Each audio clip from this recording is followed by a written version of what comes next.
Hi, I am Shivan Tripathi, serving as legal intern in Lexis and Company law firm. Today's topic is evolution of maritime laws. In the early times, maritime laws were mainly found to be uniform. The reason is that these laws needed to be like the ones which benefit the whole community and not just a few individuals carrying out naval activities.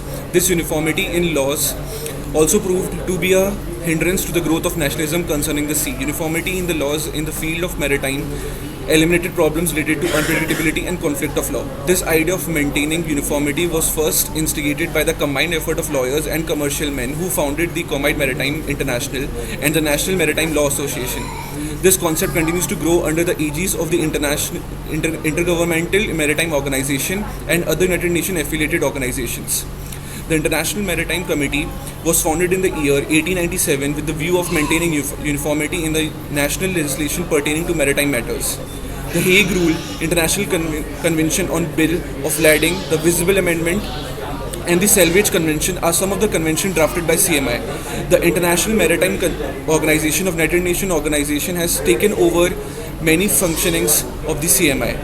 Even the IMO supports the existence of uniformity in maritime laws to avoid conflict among various jurisdictions. Many countries have incorporated the view of IMO in their national legislation by adhering to the principle formulated by it. However, a lot is yet to be achieved. The countries have still attained the desired uniformity in maritime laws. The present maritime laws are the products of numerous ancient doctrines along with the new laws, both national as well as international. Marine insurance, general average, salvage, the welfare of seamen, and the ancient concept of maintenance and cure. These are some early concepts of maritime that are still in existence and somehow or the other are part of the current maritime laws.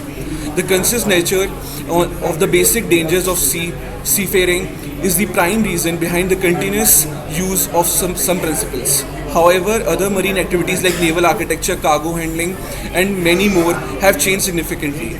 Hence, the ancient laws need to be changed as per the evolving scenario. This is the reason that the current laws are a unique blend of ancient principle as well as the new laws. Some ancient laws are abolished and some remain intact.